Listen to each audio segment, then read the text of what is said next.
granddaddy who voted, 'cause they kept him down.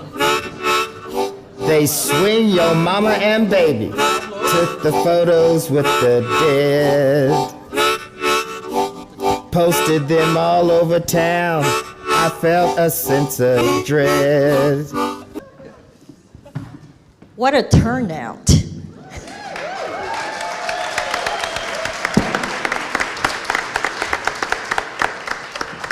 Good evening, everyone. My name is Karina Evangelista, and I'm the Senior Director of Curatorial Affairs here at Oklahoma Contemporary. Thank you for coming to join us, celebrate the opening of Descendants of the Black 1000, Flight from Oklahoma Black Towns to Canada. Putting together exhibitions starts from a kernel, an idea, that is then fleshed out and materialized by a huge number of folks. Top billing goes to Donna and David Ofori, Zapparoli, whose exhibition proposal, the artists, their exhibition proposal was informed by their ongoing project titled Black Threads of the Canadian Tapestry. And Guest Curator Gay Pasley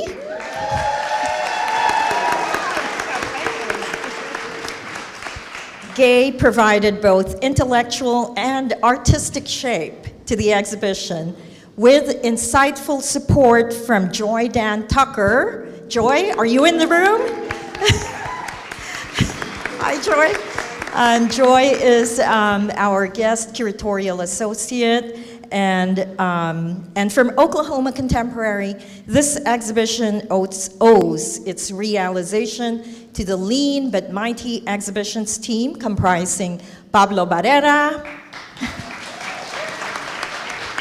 Steve Boyd, is Steve in the room? Kaylin Roach, Beth Cremines, and Johnny Antonelli. We are also grateful to our colleagues in other departments such as Marie Butterline, Raven Foltz, David Stone, Michael Myers, Trent Riley, Jamie Thompson, Laura Rice, Elise Eldridge, Cassandra Watson, Linda Santiago, Ray Stone, Hannah Jean Heffron, Tara Heights, and Amanda Hurl. Our exhibition-related programs, such as tonight's Artist Talk, come to life through the coordination of Stephen King, Taylor Geldart, and Marie Casimir. This public program is made possible by Cox Communications, so thanks, Cox. And this exhibition is generally supported by George Records, the Chickasaw Nation, E.L. and Thelma Gaylord Foundation, the Kennedy family, Annie Bohannon, Glenna and Richard Tannenbaum, Anonymous, OGE Energy Corp Foundation, Love's Travel Stops, Cliff and Leslie Hudson, Mark and Julie Befford, and attorney Bob Burke. And this exhibition is also made possible by Kirkpatrick Family Fund, Allied Arts, Adventure Road, Art Desk, and the National Endowment for the Arts. And now that the thanks have been duly made, I want to make a brief introduction to this program and the exhibition. If farming is at the heart of Oklahoma lore, it bears remembering that after the Civil War and prior to statehood, more than 50 all-black towns were founded in Oklahoma in the late 19th century, laying foundations from 1865 to the early 1900s at the very heart of the nation. The unprecedented, robust cultural and economic communities they built can be seen in the Solomon Sir Jones films looping in the exhibition. Descendants of Black 1000 explores the historical chapter that occasioned hundreds of families transplanting themselves from Oklahoma to Canada. Where they could find freedom, they tilled the land and grew not just crops, but communities, no matter how far or winter hardened it might be. It is understandable that we typically associate diaspora with despair and displacement, but it is important to acknowledge that pursuit of happiness is first and foremost contingent on the pursuit of safety and freedom. Between an increasingly hostile environment in the early 1900s and the uncertainties of an unknown place further north, legend for the harshest of winters, home is in the heart of the resolute will to hold together and shepherds one's family despite seemingly insurmountable obstacles toward safety. Migration is not just a leap of faith. It takes the galvanizing force of self-determination to build new lives, literally across the continent and from the boggy ground up. Not despair, but hope.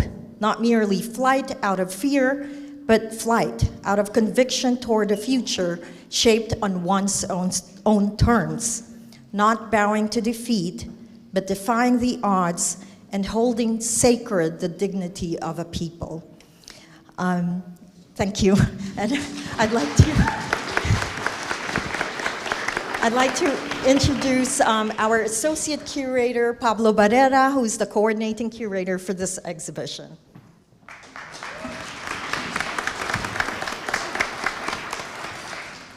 Welcome everyone, good evening. It's my pleasure to give you a little bit more information about our speakers today. Just to begin, hold on, there we go. The song that you heard was I'm Leaving Oklahoma, written by Don Oliver and Gay Pasley and performed by Don Oliver. So check out Gay's website for more information on that. And speaking of Gay, our guest curator, Gay Pasley, is a social justice nurse, community leader, writer, and photographer. A graduate of the Oklahoma City Red Earth MFA program, she has given lectures at national and international organizations and is the 2023 winner of the Everett Southwest Literary Award. As a Black female immigrant, Pasley speaks to her sense of displacement and her desire to magnify her witness within artistic practice. Toronto-based artist David Ofori Zapparoli is the son of a German mother, a Ghanaian father, and an Italian stepfather. His lens-based art documents and reveals the lives of the marginalized within society, telling the story particularly of the Black experience in the North American milieu. Zapparoli's black and white photographs are composed to open the possibility of connecting subjects to multiple locales in history. Welcome, David. And last but certainly not least, Donna is a multi-generational African-Canadian artist based in Toronto. She has produced a series of interviews chronicling the various journeys taken by African-Canadians and their ancestors to arrive north.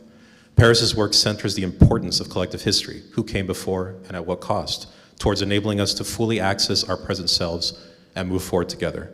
And at this moment, I invite Donna to say a few words on behalf of the late Van Hayes, one of the subjects of this exhibition. Stand off to the side here. It's with a heavy heart that I let people know that Van Hayes, who was the very first person that I interviewed for this project, died yesterday. Van's family came from Mississauga, that's in Ontario, came from Mississippi to Chandler, Oklahoma, and in 1911 traveled to Canada. His parents went separately, traveling by train. His father's family settled in Breton, which was formerly Keystone, and his mother's family settled in Pine Creek, which is now called Amber Valley. Van was born in Alberta, and he grew up there on the farm. This is the farm he was still on until he died yesterday. He still had cattle there and goats and horses, and he really thought he was going to keep on going forever. He was lovely. He was married to his wife, Ethel, since 1959. And he tells the story of the two of them clearing their land with axes by hand. They cleared their land. And he has two daughters, and he was a delight. He was really sweet, he was welcoming, and it's a big loss. He is the last Black farmer in that area of Alberta. So with his death, that's it. You know, and if we hadn't documented this, it would be like as if it hadn't happened. And so we just feel so fortunate that we were able to collect his story, along with other people who have also done that before. And I think the best way that we want to do a moment of silence. So I'll ask you if we could just do that now in honor of Vant Hayes.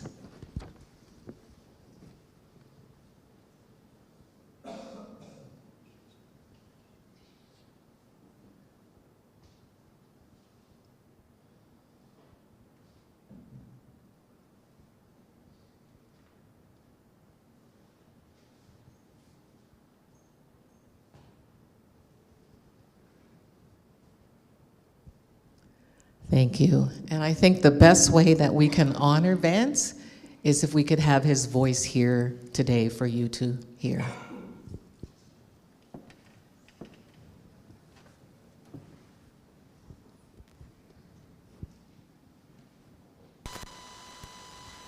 Riding man on his big white horse, and all of us kids was out there in the yard doing something.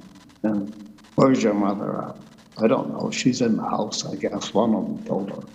My mother heard this noise of what was going on, so she comes out, and she used to wear a white apron around, you know, when she was cooking, and that was made out of a sugar bag or a flour bag. Anyway, she comes out, and she wants to know what he's yelling and screaming about. Well, your kids, they wrecked my bridge, Well, it was just a little creek. You know, you go across there with the horses and things, you know, just make sure they didn't fall down through the holes and things, And he was yapping away at my mother, and we're standing around looking. And pretty soon my mother says, I'll be back right away, just wait for a minute here. And she comes back, and she's got this 43 Mauser in her from the floor. It looked about 10 feet tall. She says, if you don't get out of my yard, I'm going to shoot that horse first, and then I'm going to shoot you. And that was the best neighbors you could ever have after that. Oh, she was a good shot. That's our Vant.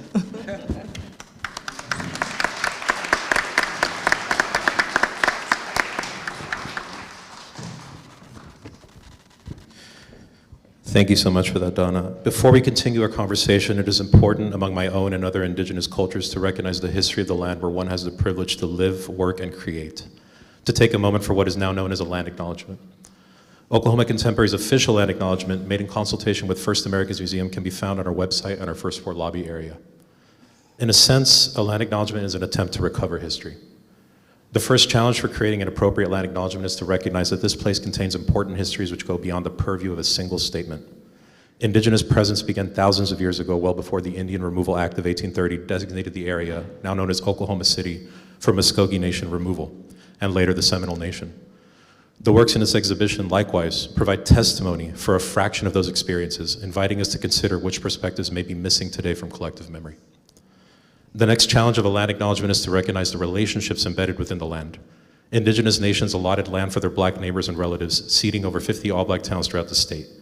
These treaties were betrayed during the post-Civil War Reconstruction era, paving the way for the land runs prior to statehood, ushering in both African-American and European descent settlers en masse.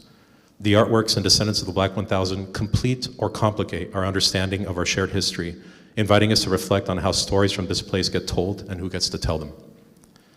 The curatorial conceit for the show is rooted in how art can provide space to recover and even pass down history. Like a land acknowledgement, the artworks and Descendants of the Black 1000 capture such moments for current and future generations to uncover, inviting us to consider how our culturally and artistically rich state connects to the histories of lands further out on Turtle Island, particularly the 5 Canadian black towns referenced in the show, which are Amber Valley, formerly Pine Creek, Breton, formerly Keystone, Campsie, Maidstone, and Wildwood, formerly Junkins. And with that, we will give the floor to artist Donna Paris, David Zapparoli, with guest curator Gay Pasley. Thank you.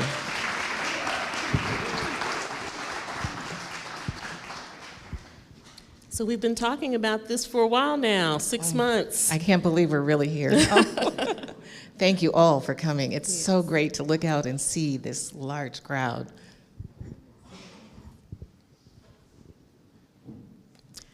You know, I want to just kind of piggyback on what we've talked about with Van Hayes, because we lost Mr. Hayes last night, but within the last month, we have also lost one of the remaining 3 survivors of the Greenwood Massacre.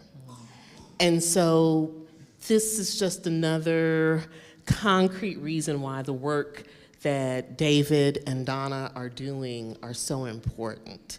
Like she said, when he's gone, what? And so we've been left with this beautiful photograph, which, by the way, was one of everybody's favorites, the image of Van Hayes and his words. So bringing stories to life. Donna, you know, throughout my life, I've heard people say that it is important to document the history of your loved ones, what they're saying, your elders. And, you know, I can reflect back and I think of, oh, well, there was that Thanksgiving I recorded, and then there was that Christmas I recorded. But Donna, you've taken it to a whole nother level. It's not just your family.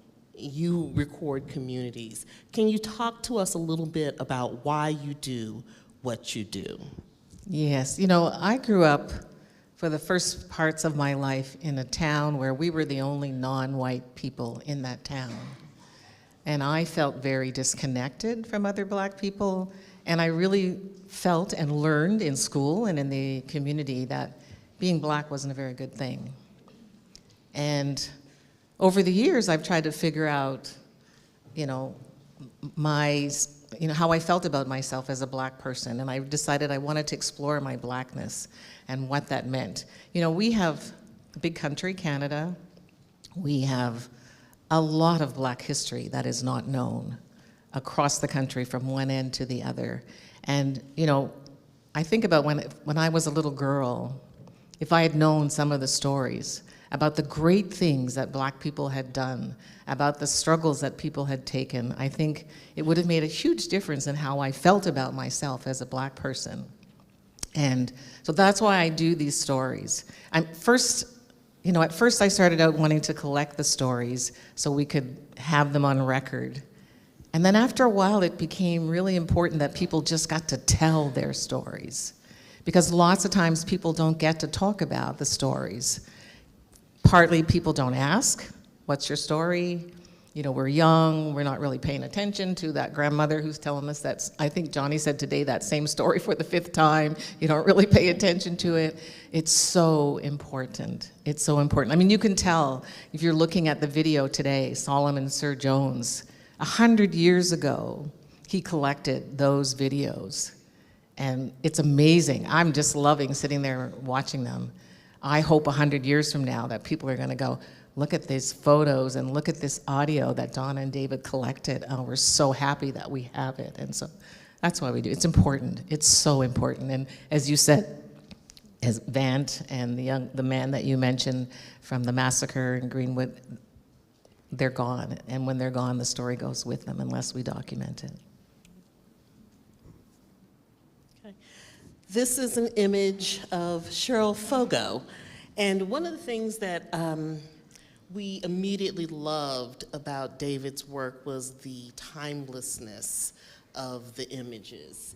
One of the things that Cheryl said, when you listen with your QR codes, is that they were a freedom-seeking people. And we all just kind of fell in love with that, you know, because they came to Oklahoma seeking a dream. David, can you tell us a little bit about this particular capture of Cheryl, and maybe tell us even who she is? Sure. Cheryl is really one of the great storytellers that we have in Canada that are especially focusing on the Black experience in Canada and the historical figures of Canada. And this photograph is interesting because she is from Calgary, Alberta, but it was taken in Ontario, and she's standing in front of the set of one of her latest plays called John Ware Reimagined. Now, John Ware is a Black cowboy of almost legendary proportions who migrated from, I guess, originally Tennessee. But anyways, as a child, she found out about this individual, this cowboy called John Ware. And her family, her siblings and her were fascinated. They said, a black cowboy, you mean that exists? Really? Like, I mean, this is, you know, Western Canada. So, yeah, and then it's been an obsession of hers ever since. So she eventually was able to put on this play that actually I think traveled across the country. And we just happened to find out that she was in Ontario. We were just about 200 miles away from her. And we thought, well, if we don't photograph her now, we won't get it. So we were just fortunate enough to get her right in front of the set on her premiere night of her play. And you can see the saddle and, you know, all the gear there in the background. So no, it was a joy. It was a joy photographing Cheryl because I've known her work, and like I say, you know, a legendary storyteller. Yeah. Thank you. So this image of Milton Bud Phipps, I started calling him Buddy. I absolutely love it.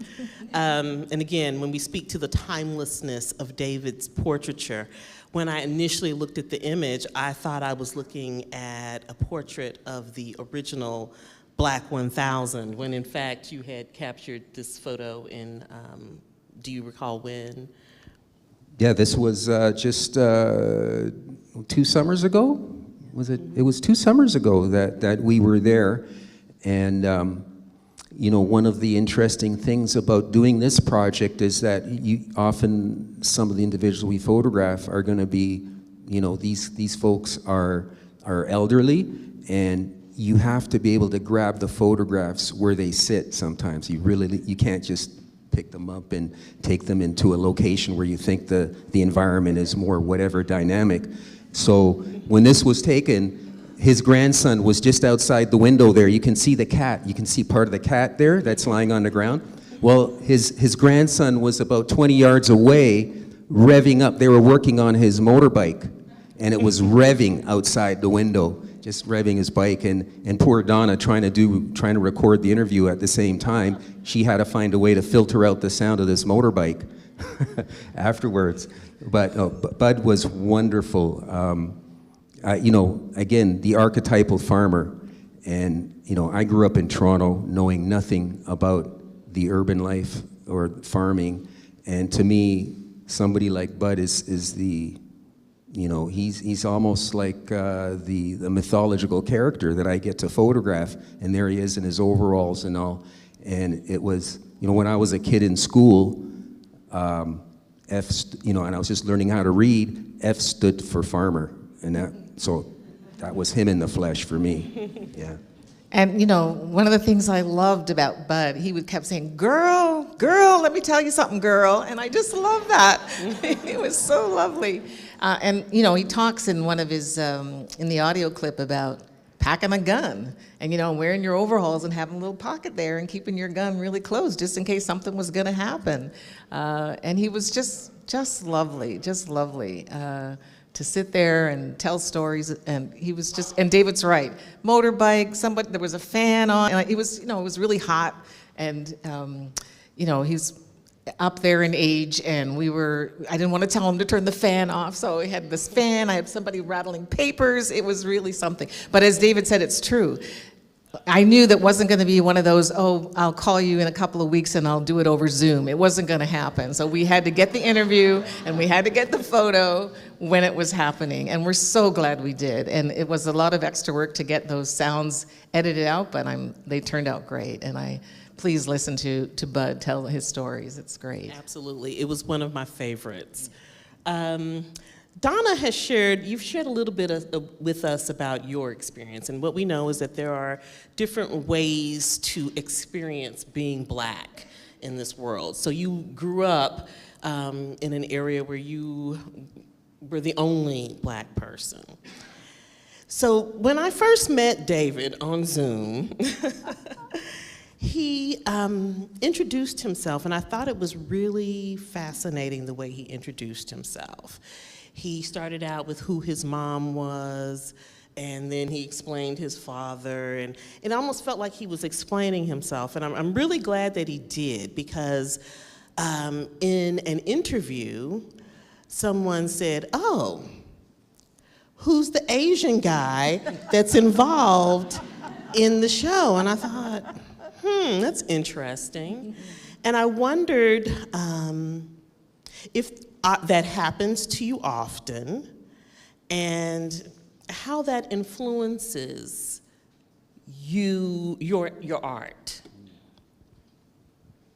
Yeah, sometimes, yeah, I have, since I was a young person, been taken for many different kind of racial categories, kind of thing, everything from Maori, Maori in New Zealand, to South Asian, to, of course, Black, still even Southern Italian kind of thing because of my name.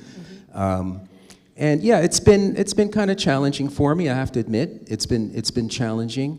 But so this project, and it also has been a way to make me more self-conscious about not being part of the larger whatever population where I might be. So I've been an outsider, in other words, right? Now, this project was important for me for several reasons, but one was that it I think affirmed my place as a Black person. And I felt that it was my calling to do this project in particular.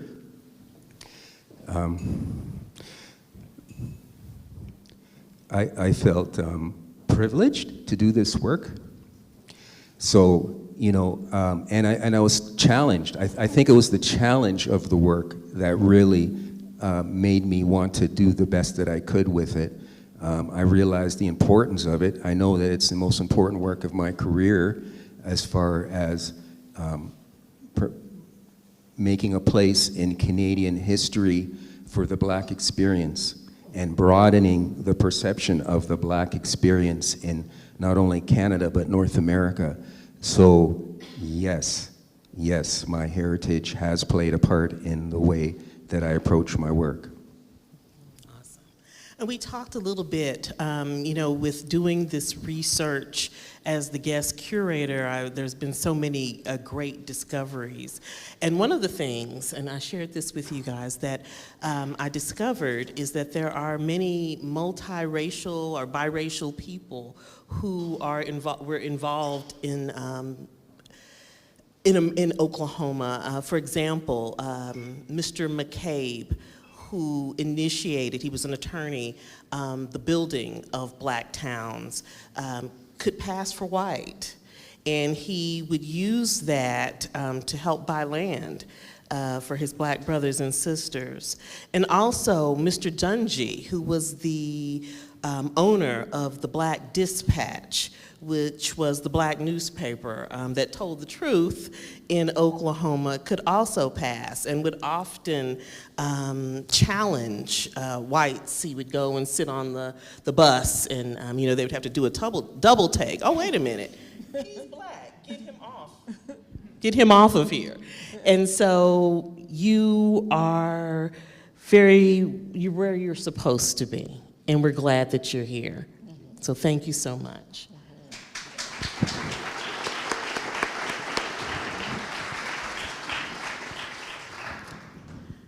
So bringing stories to light.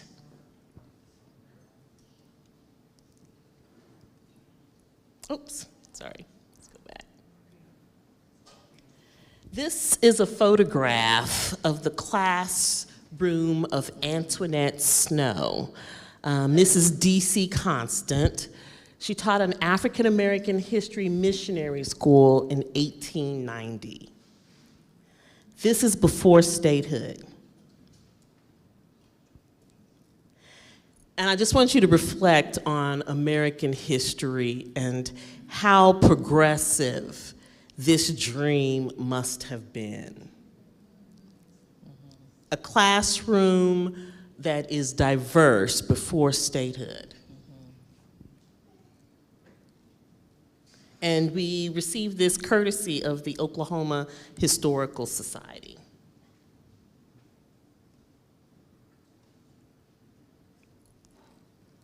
And if someone could hit the motion for the video, great, thank you.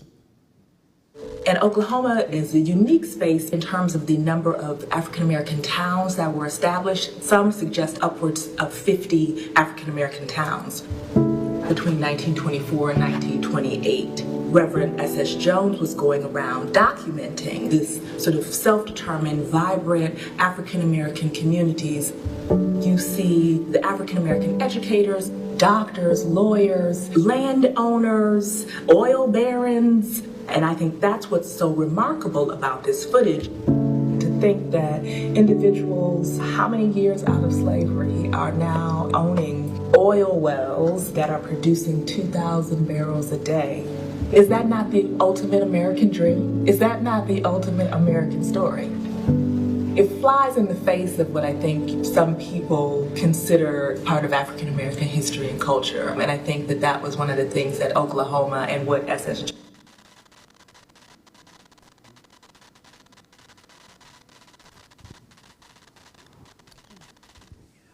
And so if you got to see, you know, there's actual footage that exists of the Black towns, and I think it's important that we consider what we lost. And so as we think about those things, Donna, can you talk to us about why it matters? Why does this project matter? Well, you can see what people lost, as you say, right? They had this, they'd already left Virginia and Mississippi and Nebraska and other places like that to come to Oklahoma for the hope of a better life. As Cheryl Fogel said, freedom-seeking people, safety-seeking people. And then they come here, and then Oklahoma becomes a state. And the things that, you know, the Jim Crow laws and all the things that happen, they had to get on the road again.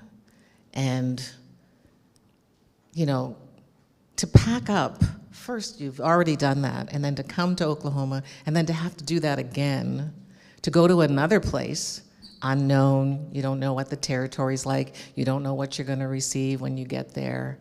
It must have been very daunting. You know, I was complaining about a 3-hour layover in Denver to get here. I was like so tired, and I thought, oh my goodness, you know, these people really went through a lot.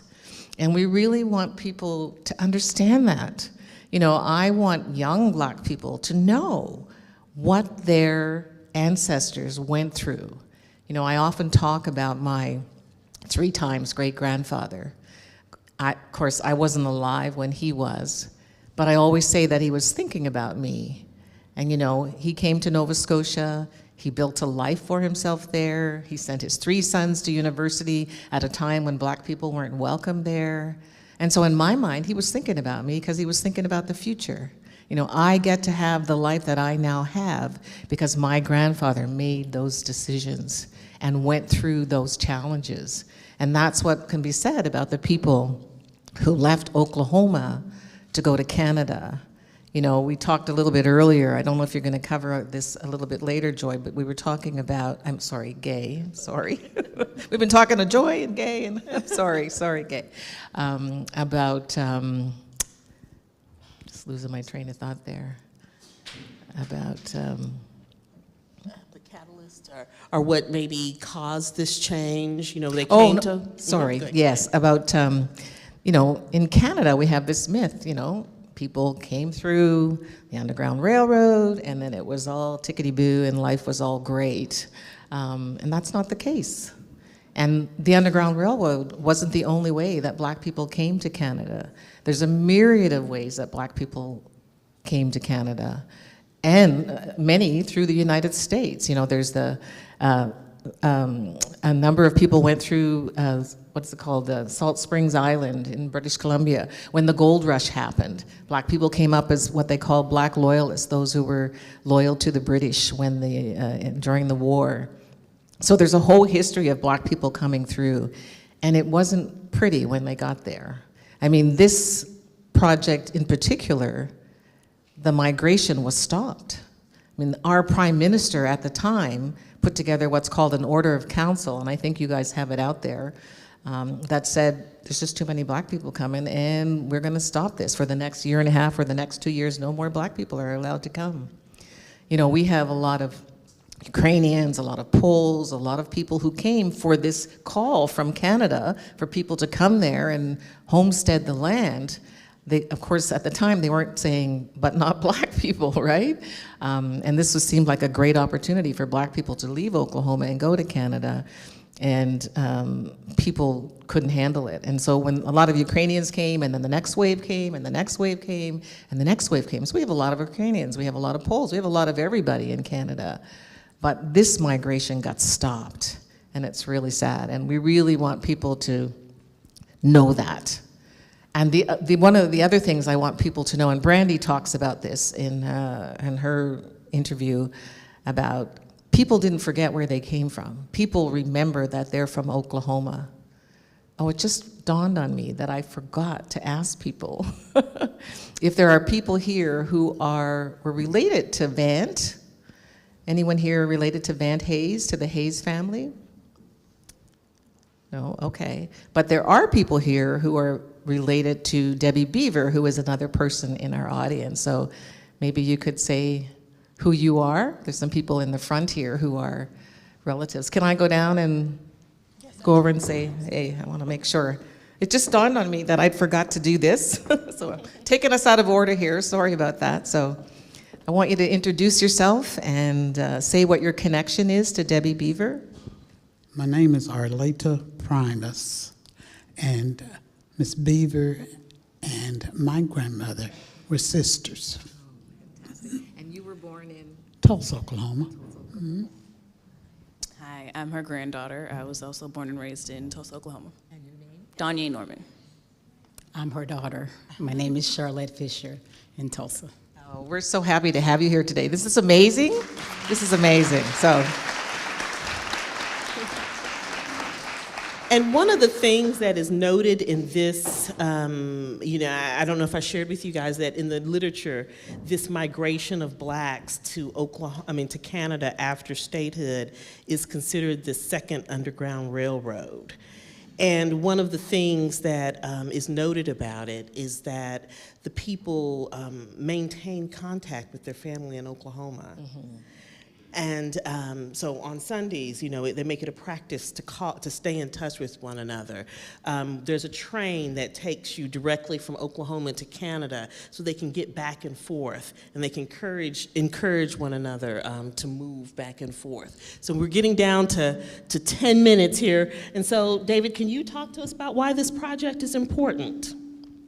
Well, this project is important because I think it organically shows that history is not just a static thing in the past. History is present, and it sets you up for your future. Knowledge is power, right? Knowledge is power, and it's so important that the young people in particular know their history. They know where they came from. They know the accomplishments of their ancestors, and that will give them the privilege, the sense of that it's their right to carry that forward and claim what's theirs, essentially, right? I think too, sorry, I just wanted to add that, you know, it's really important people know that they continued. They went to Canada, they built communities, they worked with each other, they helped each other. There was, as Pablo read out, 5 black communities. They intermingled within the communities, and they really helped each other. They didn't just go there and survive, they thrived, and they're still there. They want people to know that they are still there. And what I love is that, you know, they would make alliances. So 2 families, 3, 4 families would decide, you know, the Smiths and the Glovers, we're going together, and we're gonna make this happen, and we're doing this so that we can keep the children safe. So that was particularly beautiful for me. And this is Cheryl Melton, and she is actually the product, if I understand correctly, of 2 of the families that merged and became, and is a descendant of 2 families from Oklahoma that went to Canada. And so moving forward, I mentioned that there are parallels between the Underground Railroad, and so I thought it fascinating. I actually discovered a character in the archival materials that we could parallel to other characters that were involved with the Underground Railroad. Reverend Henry Sneed was an organizer of Negro immigrants, specifically from Oklahoma, to travel to Canada. And they say he never lost a passenger. And that everyone that got through, because the Canadian government started to implement things so that they couldn't get through, so they would bribe them to, so that they wouldn't pass the health exams, but everybody that went with Reverend Henry Sneed got through. And I think that that's a beautiful continuation of our story that reminds us of Harriet Tubman's work. And so, David and Donna, what are you hoping for this project as we begin to wrap this artist talk up? Well, we want the story to be told. We want it to be documented. We want everyone to know about this, particularly this connection between Oklahoma and Alberta and Saskatchewan. And we want people in Canada to know the story of so many stories. As I said at the beginning, there are so many untold stories. And our history has been erased. And there's a lot of great things that Black people have done. There's a lot of things to celebrate about our Blackness and about what we figured out. And I would just like to see these stories really, you know, I never learned any of this in school, as I said. I would really like to see these in schools. I'd like to have an archive that's accessible to the public so people can look this up and know this history. We just want this known. We really want this known. And we have dreams of, we're so grateful to Oklahoma Contemporary for putting this on for us here, and we want this exhibition to travel across this country if it can, and certainly across Canada. We're already in talks with people in Alberta to bring this exhibition to Alberta, and that's what we hope to have. This and many other stories, that's for sure.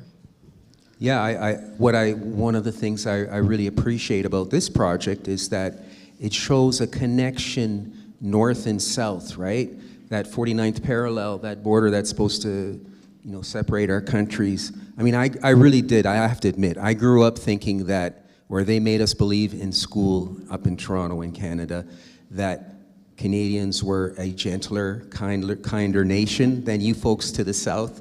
You know, when you guys were all kind of packing something, you know, packing heat and stuff, and gotta be careful down there, right? They can just anything can set them off. But it's not what this, you know, it's true though. There is some truth to that. That's what we were kind of like raised to believe. But what this has taught me is that history runs in all directions, right?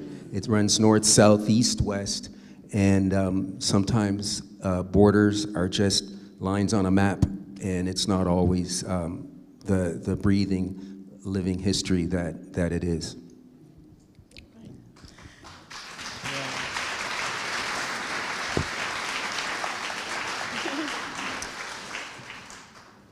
Is there anything else that you guys would like to talk about as we close? I just want to say thank you to the participants who were in our show, the people who, you know, this is not mine and David's story. It's our story in the fact that we're African Canadian, and so it's a Canadian story with a US connection, but it's not really our story specifically. And so we worried about, are we the people to be telling this story? And we decided, with the love and support of the people who we met, you know, they let two strangers come sometimes into their homes to interview them, to photograph them, and to share some very intimate family stories, some painful stories, but also stories of triumph. And I really want to make sure that they know how appreciative David and I are of them letting us do this. And we want to make sure you all know how grateful we are for bringing the Descendants back to us.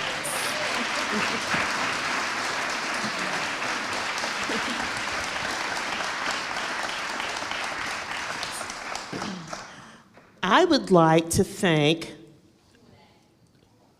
what am I doing? Q&A. Oh, questions and answers. Yes. Are there any questions? Yes. Okay, Courtney is coming to you with the microphone. Oh, thank you. We'll share. You mentioned Alberta several different times, but David's from Toronto, and I just wondered what parts of Canada were the parts that the majority of the immigration happened in? There were 4 communities in Alberta and 1 community in Saskatchewan that this particular story is about, yes. And the communities are still there. As I said, now that Bant is gone, he's the last black person there. But the communities themselves are there. There are still some black farmers still working, even into their 90s, still working on their farms, still working on the homestead. There's another question. Up 2.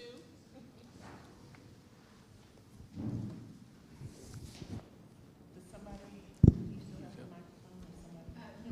Okay. Sorry, this is kind of close, but there was a mention that some of the natives opened up some land. Did they decide to allow,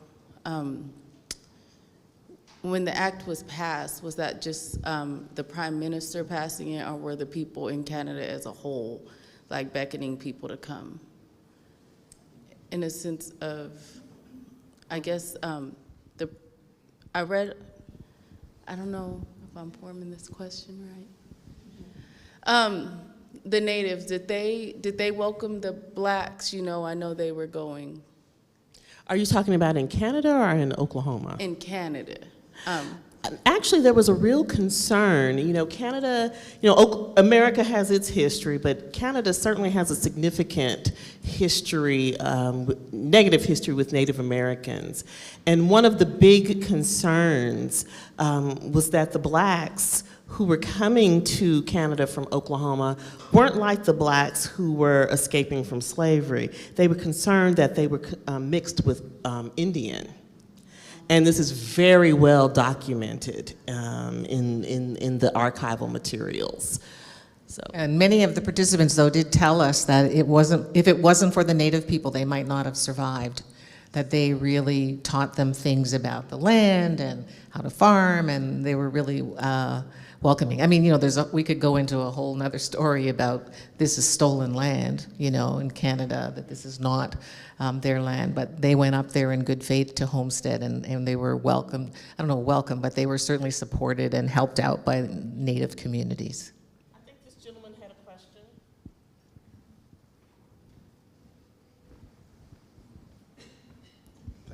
Thank you. Good evening. I have a question as far as the time period of migration. My family, my grandparents, my grandmother actually was so Boli the land to become Boli. So I want to know, when was the migration from Oklahoma to Canada? Because obviously some black people stayed in Oklahoma. Do you guys know? No, go ahead. Okay. The migration happened right after statehood. So we became a state in 1907. And prior to that, blacks had the right to vote, to own land, to carry guns. We could marry who we wanted to. And this is quite literally less than 50 years after slavery. Oklahoma waited until, because they weren't allowing places to become states if they were going to initiate segregation. So Oklahoma intentionally waited. And then once they were granted statehood, the first bill that was passed was Senate Bill 1, which initiated apartheid in Oklahoma, disenfranchising brown and black people. This is when we see the Osage murders. This is when we see an increase in lynching. And one of those lynchings was the murder of Mary Laura Nelson and her son LD, which is a part of this exhibition. And so when you consider what the people were seeing, what was happening, you can understand, it's the question, would you stay or would you go? Yeah, and some people went before 1905, and by about 1913, the migration was ended. And there were people who went and said, this is too hard, I'm going back home. Like, not everybody stayed because it was really rough. You're given this land that for lots of times wasn't very good for farming. It was way up in the north, there was not good transportation, there was not a lot of supplies. It was a tough life. It was a really tough life. And those who stayed, I mean, you can't fault anybody who came back, and you can't fault people who stayed. People did what they could do. And it really helped that there were communities, that people worked with each other and helped each other, and that's how they survived. Community. Sir, ma'am, sorry. Thank you so much for this. Just very informative. 2 questions, and I'll just ask them and then let you answer. One, you talked about a community. What does that, you said it still exists, what does that community look like? That's the first question. But the other question has to do with visiting. I think, Gay, you said that there's still transportation. I had a friend during our COVID time, a fellow storyteller, who was planning a tour, she said, an underground tour from Oklahoma to Canada, because she got wind of this story, and she had me call around to see if we can plan a tour from Oklahoma to the Underground Railroad. And she said, I will do the work. If you just get the people, we will do the work. And unfortunate, she passed too.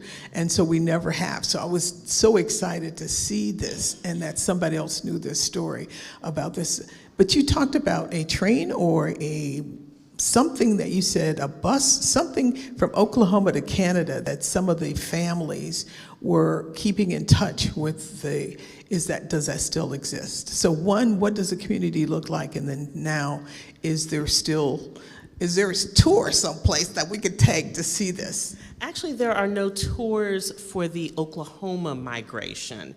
I have seen tours for those who were enslaved that went to Canada, but not specifically for the Oklahoma migration. And I don't know that the train line that existed then still exists now. And the communities are, the 5 communities that we know of are sort of mostly in name only now. If you go to Maidstone, there's this Shiloh Baptist Church, which Leander Lane, who is one of the people who's in the show, he helped spearhead refurbishing that and getting that out. Anybody can go there and see it. Amber Valley is the one that's most known in Alberta, and there's a cultural center there. And there are still people living there, but there's not really, most of the people, because life was really hard on the farm. And if you were a young person, you're growing up there, maybe it happened here the same way. You don't want to be on a farm. You want to, the railroad comes in and there's other job opportunities, things change, and you leave the farm. And that was kind of the end of those communities that people then went into the towns. Still had a hard time, still a hard life, but so most of the communities are there in name only. But there are people who are trying to work really hard to build things so that people can come there and visit and see, and they're getting them designated as heritage sites. They're having community centers. They're having people look after the cemeteries. I mean, that's what really caught us. At first we heard about Carol Lafayette Boyd in Saskatchewan, about her family, and I thought, oh, okay, one black family came up from Oklahoma.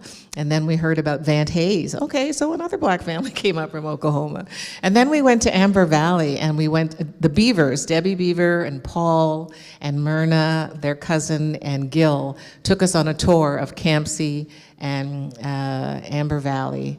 And when you go to see is it called a cairn, where all the names are listed, it was, we just knew that this was more than 1 or 2 families. This was a huge migration. As it turns out, it was thousands of people who went up from Oklahoma to Canada. And just to go there to the cemetery, to see those names, because I'm sure if you're from here, you'll go and you'll see Sneed and Murphy and Edwards and Crothers and Atkins, and as I say these names, I'm sure some of you know those names, and it's just wonderful to go there and see that that is documented. Do we have time for one more question, Marie? I don't see you. We're wrapping up. This one over here. question, and then we'll wrap it up. Okay. So I was curious in the newspaper reports from the Black Dispatch out in the exhibition was like, there was one of the quotes was 10,000, we're able to accept 10,000 people from in Alberta, I believe. And so I was kind of curious, like, what was the trigger of this migration? Was this like an effort from people in Alberta? Was this an effort on the other side? And I was also just wondering how, as modern Canadians, this makes you feel about the current, like, Canada still has kind of a reputation for as a haven for certain diasporas that are like not welcomed in other countries, and I was just wondering if you have any comments on that too. Well, I'll say the first part, and maybe David, you might take the second part, but you said what triggered it, sorry. What did you say? Sorry. Yes. Yeah, so it was Canada. I mean, Canada was a producer of a lot of wheat, and they wanted to become the wheat capital of the world, and they needed farmers. And so they put out these ads to ask people to come to Canada and be homesteaders. And they got, as I said, Ukrainians came, Poles came, lots of people came. And that's, they really need, because it's a big country with a lot of space, and they really needed people to come up there and homestead the land. I think they could buy a quarter acre for a quarter section, 160 acres for $10 or something like that. I mean, $10 was a lot of money in those days, right? But that's what they needed. They needed people to come there. They just didn't expect that Black people were also going to come. They had no idea marketing, specific targeted marketing was happening in Black towns. And one of the things we didn't talk about is how they were treated when they got there. I mean, they had to pay a certain amount of money. They had to have a certain amount of money for each person they brought. They were put through medical examinations. They were really treated terribly. And they would have doctors at the border saying, "You're Black, you're not going to be able to stand the cold, it's going to be too hard for you." Like, they really tried to discourage them from coming. And people got good. People started telling each other, maybe through Sneed and the other people, this is what's happening at the border, or this is the border crossing to go across where it's going to be a lot easier to go through. People really helped each other in that way as well, so that they could get through.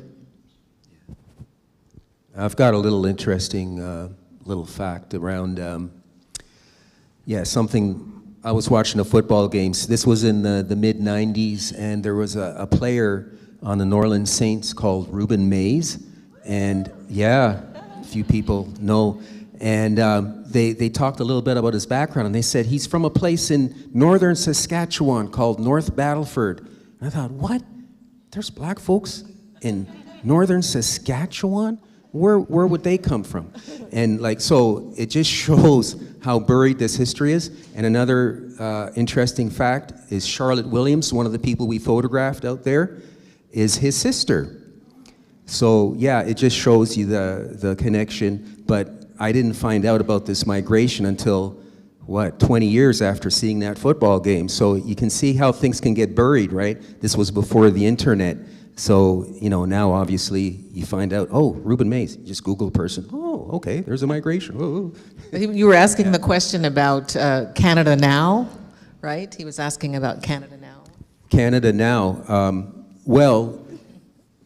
To answer your question, yes, it is still seen as a more tolerant haven for immigrants. But I'll give you an interesting. Actions speak louder than words. And in Toronto, there was a big news story about how a lot of migrants that came into Canada recently, there was no housing for them.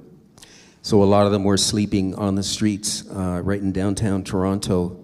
But one of the really embarrassing facts for the government is that most of those people sleeping on the streets were Black, were from African nations. And why were they not getting the same kind of housing as people coming from other parts of the world? So a lot of the Black community had to step up. A lot of the churches in particular had to step up and house these folks and find housing for them. So, it's one thing to put out a certain image, but like I say, actions speak louder than words. Why weren't these people housed like the other folks that came into the country? Racism is alive and well in Canada. Well, we hope that you enjoy the recipes in it, and thank you so much.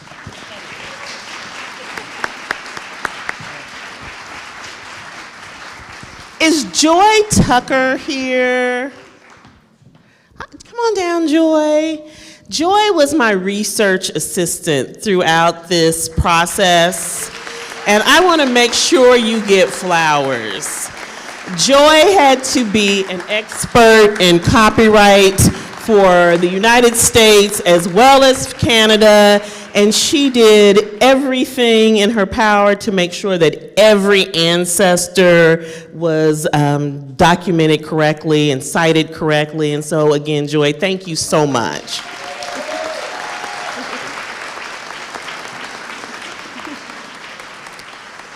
And with that, the bar is open, and have a wonderful evening. Thank you.